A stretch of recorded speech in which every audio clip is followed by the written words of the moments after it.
Welcome to నా channel friends. ఈరోజు నేను మీకు అన్నపూర్ణ దేవిని స్థాపించుకుంటే ఏమవుతుంది, ఎలా స్థాపించుకోవాలో నేను ఈ వీడియోలో చెప్పబోతున్నాను. ఫ్రెండ్స్, మీరు అన్నపూర్ణ దేవిని ఆన్లైన్లో కూడా ఆర్డర్ చేసుకోవచ్చు. ఫ్లిప్కార్ట్ అనే వెబ్సైట్లో కూడా మీరు తప్పకుండా ఆర్డర్ చేసుకోండి, ఒకవేళ మీరు పెట్టుకోవాలనుకుంటే, లేదా షాప్లో కూడా పర్చేస్ చేసుకోవచ్చు. ఇప్పుడు నేను మీకు చెప్పబోతున్నాను ఎలా మీరు అన్నపూర్ణ దేవిని స్థాపించుకోవాలో. నేనైతే మా వంటగదిలో పెట్టుకోలేదండి, ఎందుకంటే మా వంటగది చాలా చిన్నగా ఉంది. అక్కడ వెజ్ నాన్ వెజ్ రెండు చేస్తారు కాబట్టి నాకు అక్కడ కరెక్ట్గా అనిపించలేదు ఆ ప్లేస్. సో నేను మా టెంపుల్ రూమ్లో అన్నపూర్ణ దేవిని పెట్టుకున్నాను. మా ఇంటికైతే అమ్మవారు నవరాత్రుల ఫస్ట్ రోజే వచ్చారండి. అది చూసి నేను చాలా హ్యాపీ అయ్యాను. సో నేను ఎలా పెట్టుకున్నానో మీకు చెప్పబోతున్నాను. అమ్మవారిని స్థాపించుకునే కంటే ముందు మీరు ఏ ప్లేస్ అయితే సెలెక్ట్ చేసుకుంటారో ఆ ప్లేస్లో అక్కడ మీరు కొంచెం పసుపుతో ఒక ముగ్గు వేసుకోండి. ఆ తర్వాత అక్కడ పసుపు కుంకుమ పెట్టుకుంటూ అమ్మవారిని అర్చించుకోండి.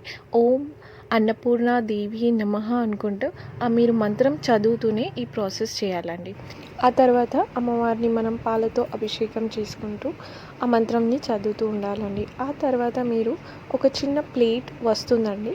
ఆ ప్లేట్లోనే కొన్ని బియ్యం వేసి ₹1 కాయిన్ పెట్టి పసుపు కుంకుమ పెట్టి అమ్మవారిని స్థాపించుకోండి. ఆ తర్వాత అందులో కూడా ఇంకొక కాయిన్ వస్తుంది, దానిపైన శివుడు పార్వతి ఉంటుందండి. ఆ శివుడు పార్వతి ఉన్న కాయిన్ని మీరు ఆ ప్లేట్లో పెట్టుకోండి. ఆ తర్వాత అమ్మవారిని ఎంత బాగా మీరు అలంకరించుకోవాలనుకుంటున్నారో అంత బాగా అలంకరించుకొని దీపం పెట్టుకొని అమ్మవారికి ఇష్టమైన ఏదైనా మీరు నైవేద్యం ఏది చేయాలనుకుంటే అది చేసి మీరు పెట్టండి. ఈ వీడియోలో మీరు చూస్తున్నారు కదండి, నేను కూడా అలాగే అమ్మవారిని స్థాపించుకున్నాను.